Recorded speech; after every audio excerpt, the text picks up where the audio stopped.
Sharing की घोषणा आज शाम, साथ ही साथ बीजेपी भी जारी करने वाला है प्रत्याशियों के नामों की सूची। अब आइए जानते हैं पूरे मामले के बारे में इस वीडियो में। नमस्कार, मैं स्निग्धा स्वागत करती हूं आपका। राष्ट्रीय जनतांत्रिक गठबंधन यानी एनडीए के सीटों के बंटवारे की आज घोषणा अब कुछ ही देर में होने वाली है। इसके लिए आपको बता दें कि शाम 5 बजे भारतीय जनता पार्टी एवं जनता दल यूनाइटेड का संयुक्त संवाद सम्मेलन होने जा रहा है। अब संभव है कि आज बीजेपी अपने पहले चरण के प्रत्याशियों के नाम की घोषणा कर देगी। इससे पहले आपको बता दें कि हिंदुस्तानी आवाम मोर्चा यानी HAM ने अपने प्रत्याशियों के पहले चरण की घोषणा कर दी है। साथ ही साथ आपको बता दें कि JDU के प्रत्याशियों के नाम भी सामने आ चुके हैं।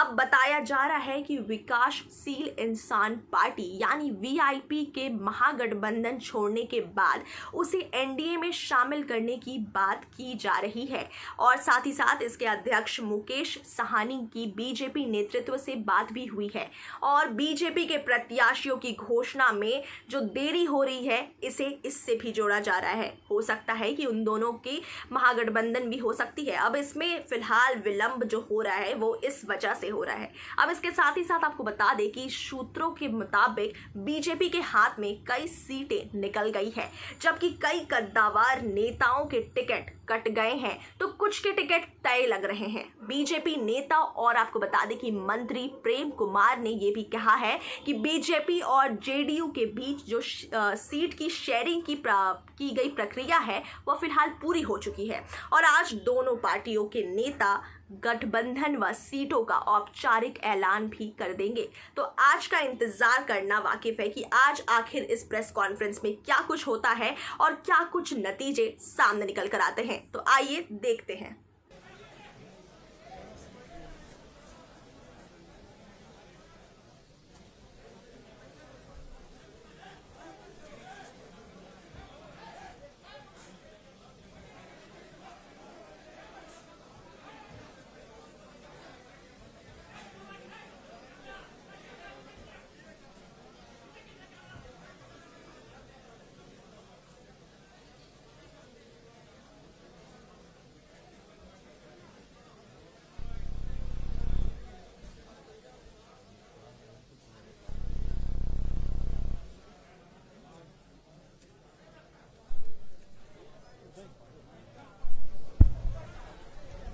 आज भाजपा जदयू गठबंधन के संयुक्त प्रेस वार्ता में हम सबके बीच उपस्थित बिहार के मुख्यमंत्री श्री नीतीश कुमार जी, JDU के प्रदेश अध्यक्ष श्री वशिष्ठ नारायण सिंह जी, JDU के कार्यकारी प्रदेश अध्यक्ष श्री अशोक चौधरी जी, JDU के राष्ट्रीय महासचिव एवं राज्यसभा सांसद श्री RCP सिंह जी, बिहार सरकार में मंत्री श्री विजेंद्र यादव जी, माननीय सांसद श्री ललन सिंह जी, साथ ही हम सब के बीच उपस्थित बिहार सरकार के उप मुख्यमंत्री और भाजपा के वरिष्ठ नेता श्री सुशील कुमार मोदी जी, बिहार प्रदेश प्रभारी सह राज्यसभा सांसद श्री भूपेंद्र यादव जी एवं इस चुनाव के दृष्टिकोण से हमारे चुनाव के प्रभारी सह पूर्व मुख्यमंत्री महाराष्ट्र श्री देवेंद्र फडणवीस जी और बिहार भाजपा के वरिष्ठ नेता और बिहार सरकार के मंत्री श्री प्रेम कुमार जी तथा यहाँ उपस्थित सभी पत्रकार बंधुओं, आप सभी का मैं इस पत्रकार वार्ता में हार्दिक स्वागत और अभिनंदन करता हूं। प्रधानमंत्री श्री नरेंद्र भाई मोदी जी के नेतृत्व में केंद्र में गरीब कल्याण को समर्पित मजबूत इरादों वाली एनडीए सरकार है। जैसा कि हम सब जानते हैं कि कोरोना जैसी वैश्विक महामारी के समय केंद्र की मोदी सरकार ने जिस तत्परता से और सजगता से लड़ाई लड़ी है वह आज पूरे विश्व में एक उदाहरण है। ठीक उसी प्रकार से बिहार में श्री नीतीश कुमार जी के नेतृत्व में एनडीए सरकार ने कोरोना के खिलाफ जो कदम उठाए हैं और उसमें हमें जो सफलताएं मिली हैं वह भी अत्यंत सराहनीय है। बिहार में एनडीए के सबसे पुराने सहयोगी जनता दल यूनाइटेड के साथ श्री नीतीश कुमार जी के नेतृत्व में समाज के हर वर्ग का विकास हुआ है। गांव, गरीब और किसान के लिए बनाई गई योजनाएं हर व्यक्ति तक पहुंची हैं। सड़क सुरक्षा एवं शिक्षा बिहार के विकास का सबसे मूल आधार है और विगत 15 वर्षों में बिहार की एनडीए सरकार ने अपने अथक प्रयासों से बदहाल बिहार को खुशहाल बिहार में तब्दील किया है। इस कोरोना काल में भी केंद्र सरकार द्वारा छठ तक के लिए जो मुफ्त राशन गरीबों को दिया गया है, वह आज तक विश्व के किसी देश के इतिहास में यह काम नहीं हुआ था। उसी प्रकार पीएम केयर्स फंड से 500 बेड के अस्पताल 3 महीनों में बिहार में बना लिए गए, और यह सब तभी संभव हो सका जब केंद्र और बिहार दोनों जगहों पर एनडीए की सरकार है। आप सबको मैं बताना चाहता हूं कि भारतीय जनता पार्टी इस चुनाव में जदयू के साथ अटूट गठबंधन है। साथ ही हमारी विकासशील इंसान पार्टी से सकारात्मक बातचीत भी चल रही है। आप सब जानते हैं कि जेडीयू के साथ हिंदुस्तान आवाम मोर्चा भी एनडीए गठबंधन का एक अहम साझेदार है। लोजपा हमारे सहयोगी थे, किंतु बिहार में भाजपा और जेडीयू का जो गठबंधन है, उसमें श्री नीतीश कुमार जी ही हमारे गठबंधन के चेहरे हैं। इसमें कोई भ्रम नहीं है। लोजपा नेता श्री रामविलास पासवान जी का हम सम्मान करते हैं और वह जल्दी स्वस्थ हो जाएं, इसकी भी हम ईश्वर से प्रार्थना करते हैं। अब मैं श्री नीतीश कुमार जी को आमंत्रित करने से पहले मैं पुनः एक बार दोहराना चाहता हूं कि बिहार में एनडीए के नेता श्री नीतीश कुमार जी ही हैं। श्री नीतीश कुमार जी एक बार फिर 3/4 बहुमत के साथ बिहार के मुख्यमंत्री बनेंगे। एनडीए गठबंधन में वही रहेंगे जो नीतीश कुमार जी के नेतृत्व को स्वीकार करते हैं। बिहार में एनडीए श्री नीतीश कुमार जी के नेतृत्व में फिर से 2010 का इतिहास बनाएगी और 3/4 के प्रचंड बहुमत के साथ सरकार बनाएगी। अब मैं माननीय मुख्यमंत्री जी को आमंत्रित करता हूं कि वह इस प्रेस वार्ता को संबोधित करें।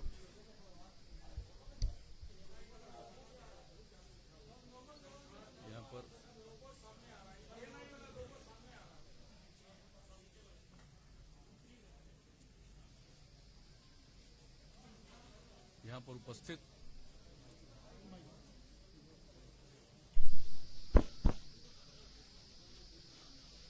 इस कार्यक्रम में उपस्थित माननीय उप मुख्यमंत्री श्री सुशील कुमार मोदी जी, महाराष्ट्र के पूर्व मुख्यमंत्री श्री देवेंद्र फडणवीस जी, भारतीय जनता पार्टी के बिहार के संगठन प्रभारी श्री भूपेंद्र यादव जी, भारतीय जनता पार्टी के प्रदेश अध्यक्ष श्री संजय जायसवाल जी, हमारे साथी और बिहार सरकार के माननीय मंत्री प्रेम कुमार जी, और यहाँ पर उपस्थित जनता दल यू के हमारे सभी सम्मानित नेतागण, प्रदेश अध्यक्ष वशिष्ठ भाई, कार्यकारी अध्यक्ष अशोक चौधरी जी, विजेंद्र यादव जी, आरसीपी सिंह जी, ललन जी, मैं सबसे पहले आप सब लोगों का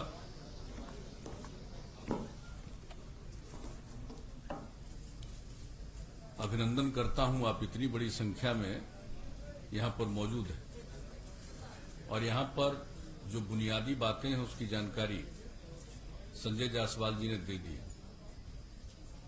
जो हम लोगों का गठबंधन है एनडीए, इसमें बातचीत हो चुकी है और हम लोगों की बातचीत पहले ही हो चुकी थी, लेकिन उसका कोई ऐलान नहीं किया गया था और अब उसके बारे में विस्तृत रूप से जानकारी दे दी जाएगी। आज इन्होंने बता दिया है,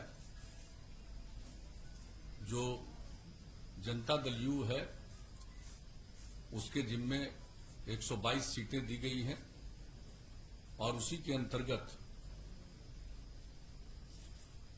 हम पार्टी को, जीतन राम मांझी जी की पार्टी को, उसी के अंतर्गत हम लोगों ने 7 सीटें दी। भारतीय जनता पार्टी के पक्ष में 121 सीटें हैं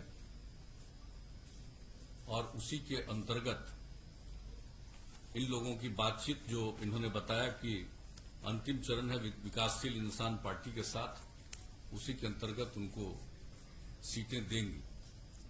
और जहां तक दोनों के बीच में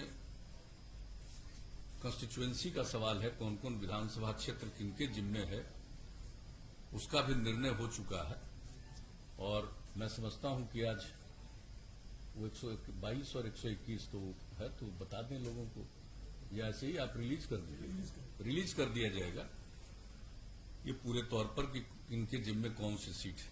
हम लोग मिलकर काम कर रहे हैं और बिहार के विकास के लिए जो भी काम है वो किया गया और इसके बाद भी आगे मिलजुल कर हम लोग काम करेंगे। एक साथ काम करते हुए हम लोगों का एक लंबा अवसर है और जो कुछ भी बिहार में हुआ है इसके बारे में सब लोगों को जानकारी। कुछ लोगों के द्वारा बिला वजह बहुत सारी बातें की जाती है, मैं उन सब चीजों का कोई महत्व तो नहीं देता।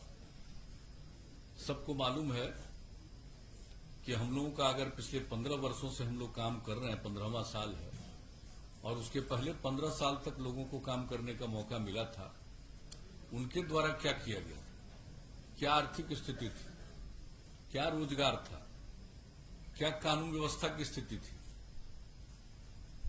कितने बड़े पैमाने पर जो हत्याएं होती थी, सामूहिक नरसंहार की घटनाएं घटती थी, क्या नहीं होता था उस समय, कितने दंगे होते थे, सारी बातों से लोगों को मालूम है। और कहां कौन सा विकास का काम था, कहीं कोई सड़क था, कोई सड़क भी ठीक से था, एक भी काम नहीं था।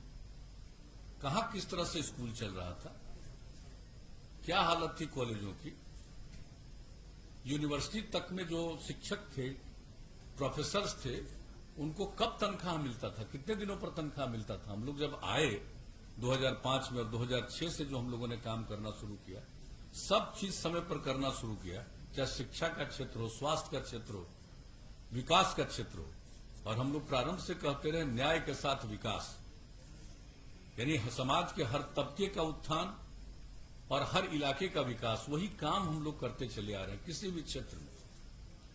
और इसके बारे में तो सबको पता है और किस तरह से हम लोगों ने काम किया। आज ये बता रहे थे अभी संजय जायसवाल जी, इधर की घटनाओं के बारे में कुछ जानकारी उन्होंने दे दी और कितना ज्यादा ये जो कोरोना का प्रकोप हुआ है दुनिया भर में, कोविड-19 से दुनिया भर के लोग प्रभावित, और कहीं नीचे जाता है फिर ऊपर जा रहा है। ये स्थिति एक दूसरे तरह की है, लेकिन हम लोगों ने बिहार में कितना काम किया। और आज अब देख लीजिए, जांच का भी सवाल है, तो 10 लाख की आबादी पर जितनी जांच है बिहार में, देश का जो एवरेज है उससे भी 3000 ज्यादा। हमारा देश के एवरेज से भी प्रति 10 लाख की जनसंख्या पर जितनी जांच हुई या हो रही है, उसमें भी हम लोग आगे हैं। और जहां तक सवाल है कि जो लोगों की मृत्यु होती है उसकी भी कमी है हम लोगों के यहां, और जो लोग ठीक होते जा रहे हैं उसकी भी संख्या हमारा 93% से ज्यादा है। तो हर प्रकार से काम हो रहा है, लेकिन बहुत तरह की बात लोग, जब ये हुआ और बाहर में जो लोग थे हम लोगों के, जिसको प्रवासी कहा जाता, मैं तो प्रवासी शब्द का पक्षधर नहीं, मैं शुरू से बोलता हूं। देश तो एक है, देश के अंदर कोई एक प्रांत का दूसरे प्रांत में जाता है, उसको प्रवासी कहना उचित नहीं। हर किसी को देश के अंदर जाने का अधिकार है, सारे लोग जाते हैं। बिहार में क्या दूसरे राज्य के लोग नहीं है? लोगों को ठीक से मालूम नहीं है, यह पता नहीं है कि केरला के लोग या महाराष्ट्र के लोग बिहार में हैं कि नहीं है, तो ठीक से तो मालूम नहीं है। तो बिहार के लोग भी सब जगह जाते हैं, या जहां कहीं भी इच्छा होती है जाते हैं। अब वहां थे, परेशानी में थे, तो हम लोगों ने तो एक एक लोगों से संपर्क किया और सब लोगों को जो भी है, मतलब 21 लाख लोगों को 1,000 रुपया की सहायता राज्य सरकार की तरफ से किया गया। और जो गाइडलाइन था जारी, उसमें एक जगह से दूसरी जगह जाने का नहीं था। फिर केंद्र सरकार ने निर्णय लिया अप्रैल महीने में, और जो रेलगाड़ी से आने की सुविधा की गई, कितनी बड़ी संख्या में हमारे लोग आए और लोगों के साथ कितना यहां किया गया। अलग अलग लोगों को, जिसमें था कोई 8 जगह से आए जिनकी स्थिति वहां ज्यादा ठीक नहीं थी, उनको अलग हम लोग 14 दिन तक रखे क्वारंटाइन सेंटर, और उसमें एक एक लोगों पर 5300 रुपया 14 दिन के अंदर हम लोगों ने खर्च किया। तो लोगों को तो मालूम कुछ रहता नहीं है। केंद्र ने मदद किया कितना, जिसकी चर्चा इन्होंने कर दी, किस तरह से लोगों को सुविधा हो जाए, चारों तरफ से राज्य सरकार की तरफ से किया गया। लेकिन कुछ बातें तो यूं की जाती है तो एक बात है, और हर प्रकार से हम लोग एक एक तरह का इंतजाम करके रखे हुए, और एक एक क्षण, अभी तो अब चुनाव आ गया, तब चुनाव आ गया तो जितने सरकार के और जो डिपार्टमेंट के लोग हैं, अधिकारी हैं, ये उनका देखना काम है। और आपको मैं बता देता हूं, जैसे ही चुनाव आयोग के द्वारा घोषणा की जाती है डेट, हमको जब से मौका मिला तब से, जिस दिन अनाउंस हो जाता है चुनाव का इलेक्शन कमीशन के द्वारा, उसके अगले दिन या उसी दिन हम ऑथोराइज कर देते हैं सब काम के लिए चीफ सेक्रेटरी को। इस बात को जान लीजिए। अब हम लोगों को तो इतना कम समय है और ऐसी परिस्थिति में चुनाव हो रहा है, तो सब लोगों को पूरी तैयारी करनी है। और हम लोग चुनाव कर रहे हैं तो हम लोग तो अपने ढंग से जो काम है, और एक बात मैं बता देना चाहता हूं कि हम तो, जो हम लोगों का काम है लोगों की सेवा करना, तो हम लोग तो पॉजिटिव आधार पर जो काम किया है और जो काम कर रहे हैं उसके आधार पर लोगों के बीच में फिर हम लोग जाकर के सेवा का अवसर प्राप्त करने की कोशिश करें। जनता मालिक है, उनको तय करना। लेकिन कुछ लोगों के द्वारा किस किस तरह का बयान दिया जाता है, मुझे तो आश्चर्य होता है। और आज तो हम कुछ अखबार में देख लिए कि जिसका जेडीयू से कोई रिश्ता नहीं है, उसका दिखा दिया कि आरजेडी ज्वाइन किया। जेडीयू में है ही नहीं। अब वरिष्ठ नेता 2-3 अखबार में हमने देखा, आश्चर्य मुझको लगता है।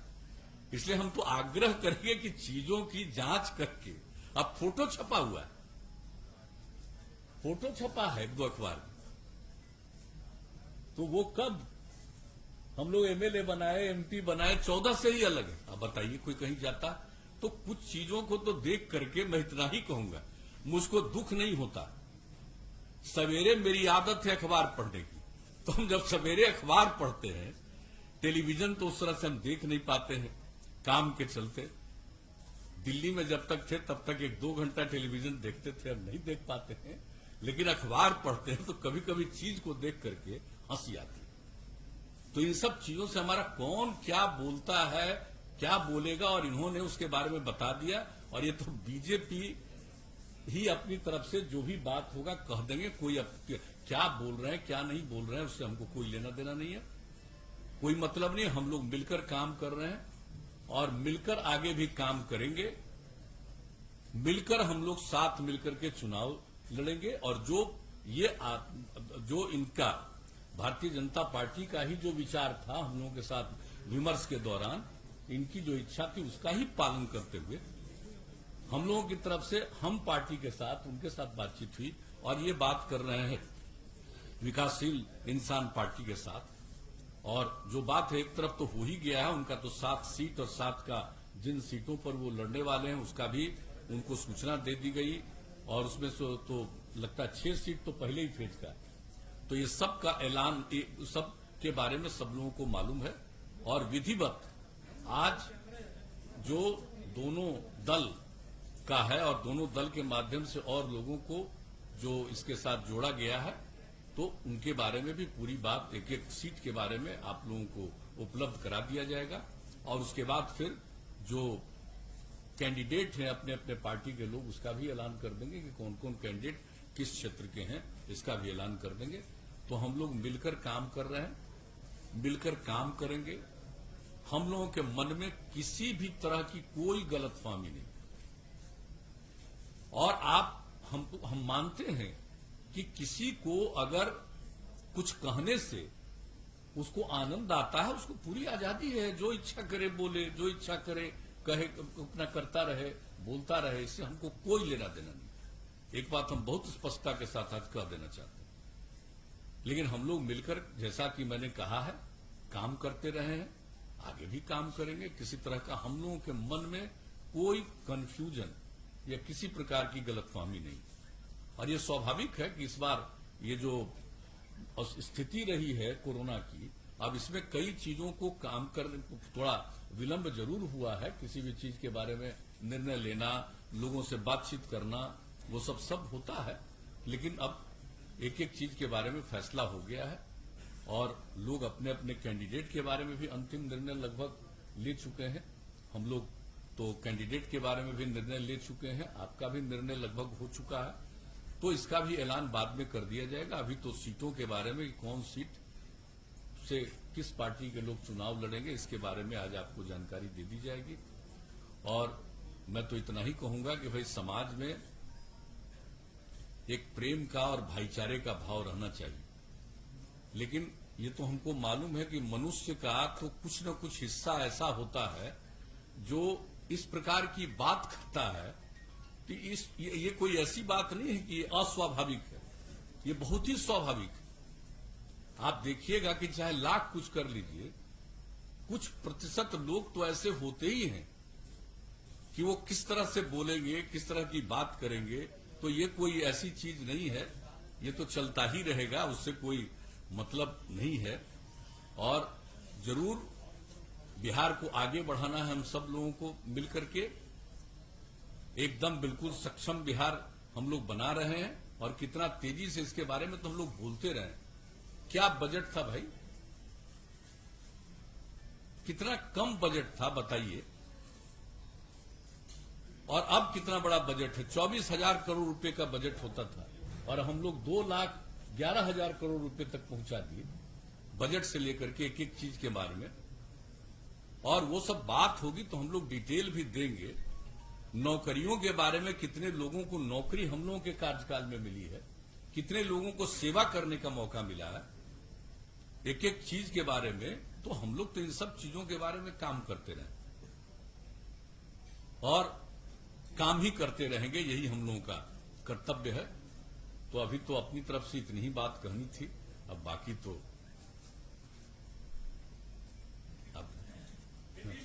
बहुत बहुत धन्यवाद। माननीय मुख्यमंत्री जी ने विस्तृत बताया है, पर अब कोई प्रश्न हो आप सबको तो आप पूछ सकते हैं। एक मिनट एबीपी।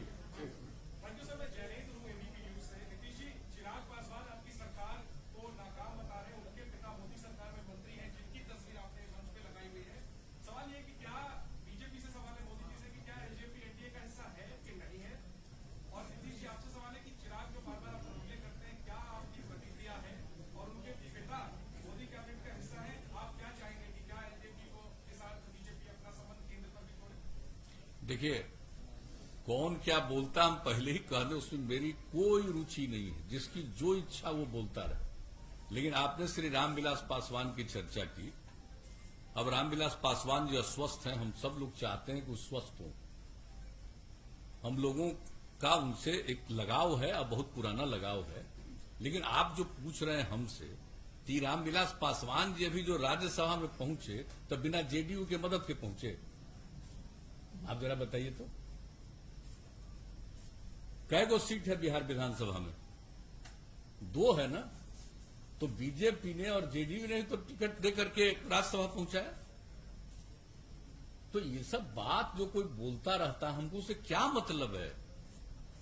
और आप जरा बता दीजिए कि जो पार्लियामेंट का चुनाव हुआ जिसमें 6 सीट मिली, तो कौन नहीं होगा? कितना कितना बार वो मेरे साथ रामविलास पासवान जी गए? सुशील मोदी जी, हम और रामविलास पासवान जी कई जगह मीटिंग में गए हैं, जरा बताइए। तो हम लोग तो सब दिन से सहयोग करते रहे। आप कोई के मन में क्या बात है, इससे हमारा कोई लेना देना नहीं है। और उसका एक पक्ष जो कहा उसके बारे में तो आप लोग बता देंगे।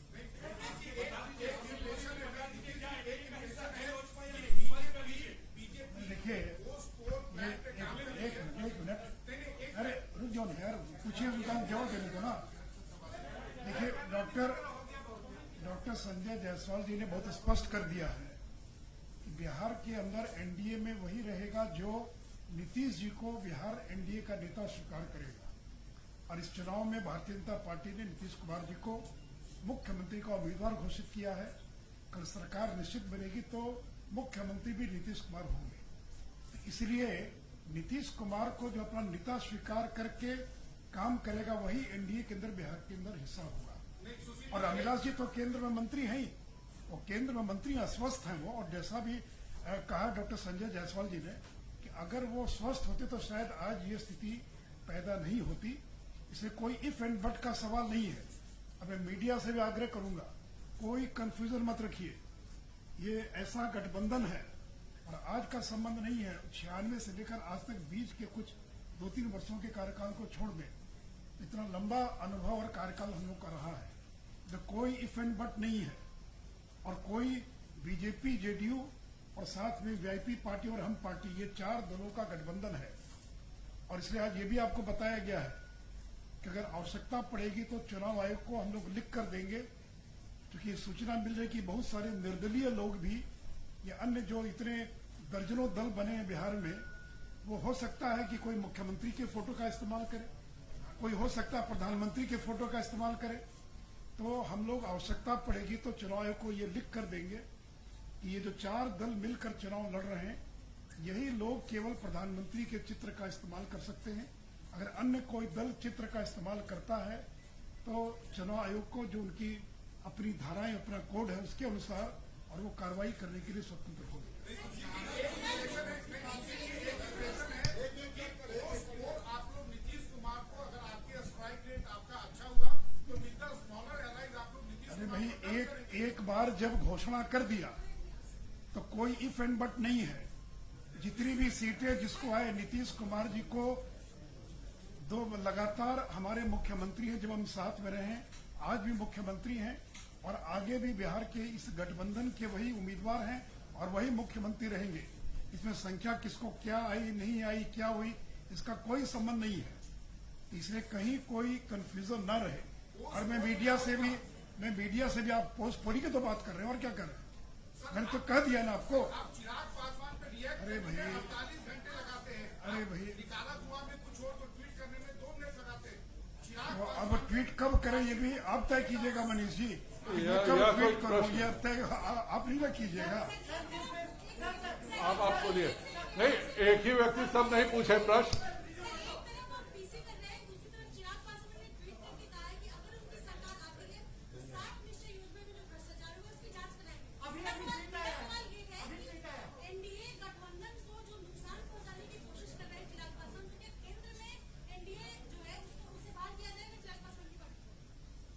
मैंने तो कह दिया कि रामविलास जी केंद्र की सरकार में मंत्री हैं। रामविलास पासवान जी केंद्र की सरकार में मंत्री अस्वस्थ हैं। ये सब कोई विषय नहीं है। मैं मीडिया से भी आग्रह करूंगा कि अनावश्यक विषयों को जो उछालने का प्रयास किया जा रहा है, उसमें किसी को सफलता नहीं मिलेगी। जैसा अटूट गठबंधन है, इसलिए हम लोग मिलकर चुनाव लड़ रहे हैं। और पोस्ट पोल भी जब मुख्यमंत्री का उम्मीदवार घोषित किया, ये थोड़ी कहा कि हमको ज्यादा आएगा, कम आएगा तो कौन बनेगा। ये तो स्पष्ट है कि जो भी जिसको भी जितनी सीटें आएंगी, मुख्यमंत्री नीतीश कुमार होंगे। इसमें कोई इफ एंड बट नहीं है, कहीं कोई कंफ्यूजन नहीं। बोलिए, आप बोलिए। नहीं, आप बोलिए। नहीं, आप बोलिए। 10 लाख देगा राजद ने उसका करीब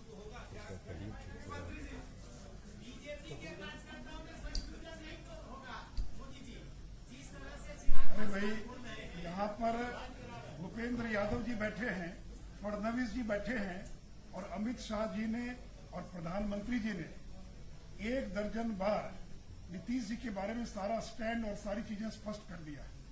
उसके बाद ये सवाल पूछ रहे तो आश्चर्य लगता है। इसके बाद और क्या चाहिए स्पष्टता?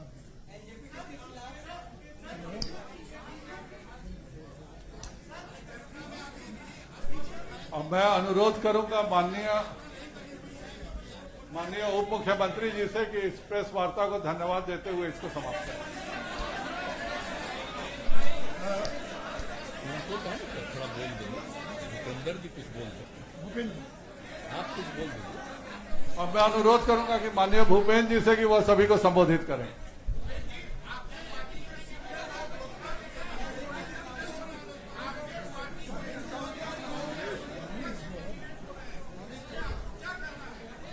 जो भी आदमी, जो भी व्यक्ति भारतीय जनता पार्टी के सिंबल के खिलाफ कहीं भी चुनाव लड़ता है, भारतीय जनता पार्टी के संविधान में व्यवस्था है, वो पार्टी का सदस्य नहीं रह जाता है।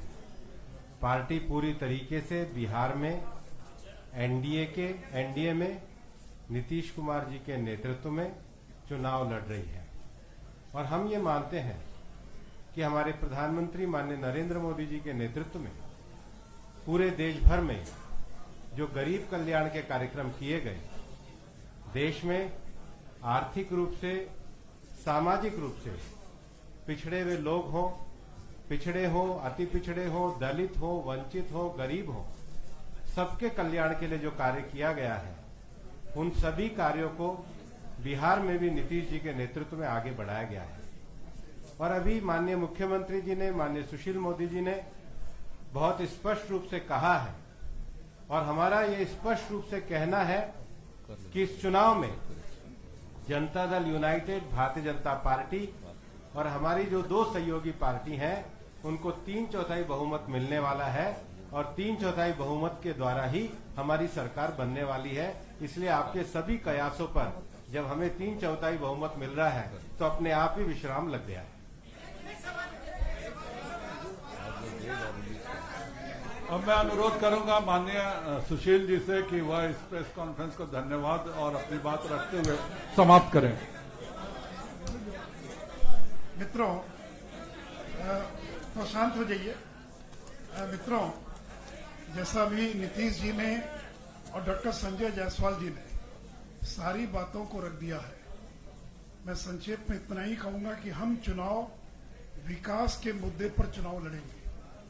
नरेंद्र मोदी जी की केंद्र की सरकार ने जो बिहार में काम किया है और नीतीश जी के नेतृत्व में जो एनडीए ने बिहार में काम किया है, और मैं तो विपक्ष को चुनौती देता हूं कि हर चुनाव में सड़क, बिजली, पानी ये मुद्दा होता है। अगर हिम्मत है तो बिजली को मुद्दा बनाए, सड़क को मुद्दा बनाए, अगर हिम्मत है तो पानी को मुद्दा बनाए, कोरोना का मुद्दा बनाए, बाढ़ को मुद्दा बनाए, जो प्रवासी मजदूर है उनको मुद्दा बनाए। आज एक एक मुद्दे का प्रभावी तरीके से हम लोगों ने समाधान करने का प्रयास किया है। इसलिए मित्रों, मैं सभी पत्रकारों का धन्यवाद देता हुआ और इस विश्वास के साथ कि हम 3/4 के बहुमत से नीतीश कुमार जी के नेतृत्व में फिर से बिहार के अंदर सरकार बनाएंगे और विकास के मुद्दे पर जनता के बीच में जाएंगे। जय हिंद, जय भारत, धन्यवाद। सभी पत्रकारों को धन्यवाद।